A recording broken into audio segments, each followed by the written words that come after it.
મિત્રો વાત કરીએ ગુજરાતના હવામાનને લઈને તો હાલ નવા સમાચાર સામે આવી રહ્યા છે। દાના નામનું ભયંકર વાવાઝોડું ધમરોળશે ભારતના કેટલાક રાજ્યોને। તો આ રાજ્યોમાં ગુજરાતનો સમાવેશ થાય છે કે નહીં, જાણવા માટે અંત સુધી વિડીયોને જોતા રહેજો, કારણ કે આજનો આ વિડીયો ખૂબ જ કામનો અને ઉપયોગી રહેવાનો છે। કારણ કે આજના આ વિડીયોમાં આપણે વાત કરવાની છે તો આ દાના નામનું જે વિકરાળ વાવાઝોડું આપ જોઈ શકો કે અત્યારે આ મંડરાઈ રહ્યું છે, તે આ વાવાઝોડાને કારણે મિત્રો કયા કયા રાજ્યોને નુકસાન થવાનું છે તેની વાત કરવાની છે। સાથે જ આ વાવાઝોડાનો ટ્રેક અત્યારે કઈ દિશાનો છે, કયા કયા રસ્તાઓને કવર કરશે, સાથે જ કઈ જિલ્લામાં અને કયા રાજ્યમાં આવીને આ વાવાઝોડાનો લેન્ડફોલ થવાનું છે, એટલે કે ત્યાં ત્રાટકવાનું છે વાવાઝોડું, તેના વિશે પણ વાત કરવાની છે। અને શું આ વાવાઝોડાને કારણે ગુજરાતને કોઈ નુકસાન થવા જઈ રહ્યું છે કે નહીં તે પણ હું તમને જણાવવાનો છું। બીજી તરફ પેસિફિક મહાસાગરમાં એક નવું વાવાઝોડું બની રહ્યું છે, તો તે કઈ તારીખે ભારતના દિશાઓ તરફ પકડશે ત્યારે તેના વિશે પણ મિત્રો આજના વિડીયોમાં વાત કરીશું। સાથે જ હું તમને વરસાદની માહિતી પણ આપવાનું છું આજના આ મહત્વના વિડીયોની અંદર। ખાસ કરીને આપણે વરસાદની માહિતી પણ જાણવાની છે કે ગુજરાતના કયા કયા ભાગોમાં વરસાદની શક્યતાઓ પણ દેખાઈ રહી છે। તો આ દરેક માહિતી મિત્રો આપણે જાણવાની છે આજના મહત્વના વિડીયોમાં। તો ખાસ કરીને આ વિડીયોને અંત સુધી ચોક્કસપણે નિહાળતા રહેજો, જેથી કરીને આ દાના વાવાઝોડાની દરેક માહિતી તમને મળી જાય। સાથે સાથે અન્ય મિત્રો જે વરસાદ અને શિયાળાને લઈને જે નવી અપડેટ આવી રહી છે તેના વિશે પણ આપણે જાણવાનું છે આજના આ કામના અને ઉપયોગી વિડીયોની અંદર।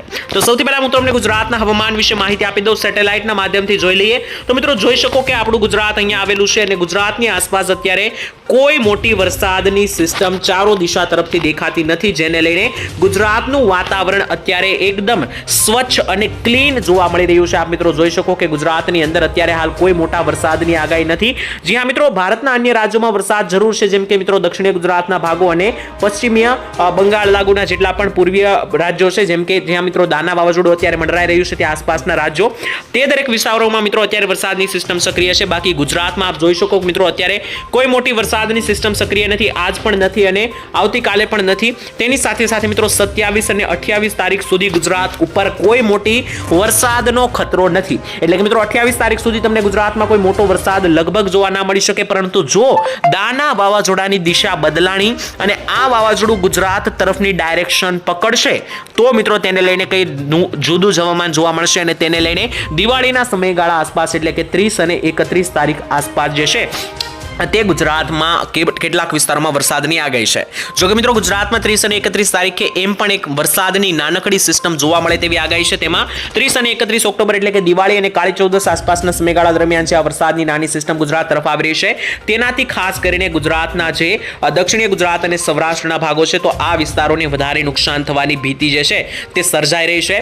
તેની સાથે મિત્રો તમને જણાવી દઈએ કે ખેડૂતોના પાકને પણ રક્ષણ આપવું અત્યારે જરૂરી બન્યું છે, કારણ કે આવી પરિસ્થિતિમાં જો આ વાવાઝોડાના ખતરા ઉભા થાય છે તો ખેડૂતોએ કરેલી સંપૂર્ણ મહેનત બરબાદ થતી જોવા મળી શકે। જોઈ શકો મિત્રો કે આ 30 તારીખનો નકશો છે। 30 તારીખે ઘણા બધા વિસ્તારોમાં તમે જોઈ શકો કે વાદળો બની રહ્યા છે અને આ વાદળોને કારણે ગુજરાતમાં આપ જોઈ શકો કે મિત્રો છૂટાછવાયા વિસ્તારોમાં વરસાદની ગતિવિધિ બની શકે છે 31 તારીખ આસપાસ અથવા 1 નવેમ્બર આસપાસ। બાકી મિત્રો ગુજરાતની અત્યારે વાત કરીએ તો હાલ 2 થી 3 દિવસ તો ગુજરાતમાં જે છે તે કોઈ મોટા વરસાદની આગાહી નથી, પરંતુ જો આ દાના નામનું વાવાઝોડું ભૂતપૂર્વ રીતે સક્રિય બને છે, જો કે મિત્રો તે બની ગયું છે અત્યારે બંગાળની ખાડીમાં, પરંતુ જો તે સીધો ટ્રેક પકડીને પશ્ચિમીય દિશા તરફ ગુજરાતની દિશા પકડે તો મિત્રો તેને લઈને જુદી જુદી સિસ્ટમો જે છે તે વચ્ચે મધ્ય ભારતની અંદર બનવા લાગશે અને તેની મિત્રો સીધી અસર જે છે તે ચારો દિશા તરફથી ગુજરાતને થાય તેવી મિત્રો આગાહી છે।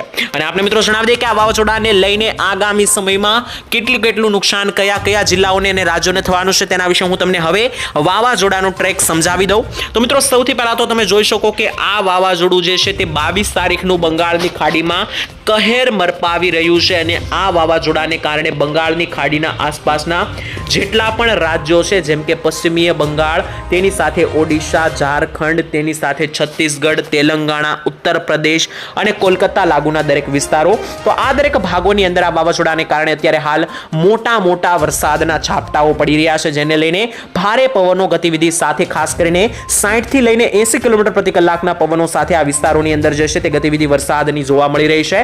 તેની સાથે મિત્રો તમને જણાવી દઈએ કે આ વાવાઝોડું જેમ જેમ હવે ભારતની દિશા તરફ અંદર આવતું જશે તેમ તેમ મિત્રો તેનો ફેલાવો વધતો જશે। ખાસ કરીને મિત્રો જોઈ શકો કે 24 તારીખની પરિસ્થિતિમાં 24 તારીખે રાત સુધીમાં આ વાવાઝોડું ભારતની બોર્ડર સાથે ટકરાતું જોવા મળ્યું છે। તેની સાથે 25 તારીખે મિત્રો જે છે તે આ વાવાઝોડું એકદમ ગુજરાતમાં લેન્ડફોલ થઈ જશે, ભારતમાં લેન્ડફોલ થઈ જશે, જેમાં ભારતના પણ ખાસ કરીને રાજ્યની વાત કરીએ તો ઓડિશા, પશ્ચિમ બંગાળ અને ઝારખંડ સહિતના જેટલા પણ વિસ્તારો છે તો આ ત્રણે ત્રણ રાજ્યો રાજ્યોની બોર્ડરને પકડીને આ વાવાઝોડું લેન્ડફોલ થવાનું છે, એટલે કે ત્રાટકી પડવાનું છે ઓડિશા લાગુ વિસ્તારોમાં, જેને લઈને આ વિસ્તારોમાં જોઈ શકો કે કેટલી હદનો વરસાદ ફૂંકાતો દેખાઈ રહ્યો છે આવનારા દિવસોની અંદર.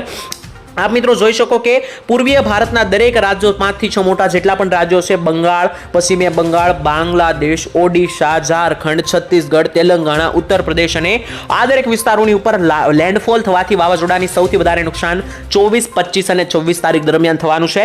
જો કે મિત્રો આ વાવાઝોડાના 1 થી 2 મોટા અવશેષો જે છે તે મધ્ય ભારત સુધી પણ પહોંચી રહ્યા છે. આપ જોઈ શકો કે મધ્ય ભારતના મધ્ય ગુજરાતના લાગુ વિસ્તારો સુધી તેના અવશેષો પહોંચી રહ્યા છે અને આગામી સમયમાં મિત્રો જોઈ શકો કે આ વરસાદની લેન્ડફોલની સિસ્ટમ જે છે તે દક્ષિણીય દિશા તરફ આગળ વધી રહ્યું છે વાવાઝોડું. એટલે કે મિત્રો 22 તારીખે અહીંયાથી શરૂ થયેલું વાવાઝોડું, આપ મિત્રો તમને સમજાવી દઉં કે 22 તારીખે વાવાઝોડું આ દિશા તરફથી સક્રિય થાય છે.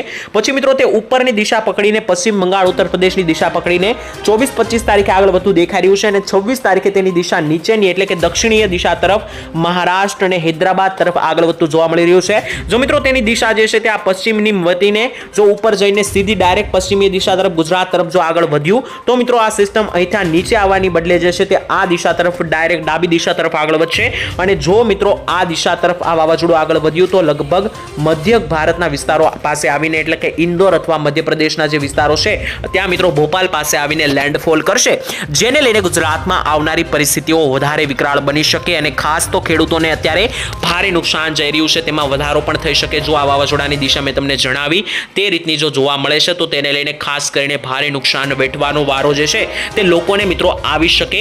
પરંતુ મિત્રો જણાવી દઈએ કે વાવાઝોડાની સિસ્ટમ ના બને તો ગુજરાતમાં આવી રહ્યો છે એક વરસાદનો નાનકડો રાઉન્ડ, તો તેના માટે ખેડૂત ભાઈઓએ તૈયારી રાખવી જોઈએ, કારણ કે દિવાળીના સમયગાળા આસપાસ જો આ વરસાદનો રાઉન્ડ આવશે તો પાક નુકસાની જઈ શકે.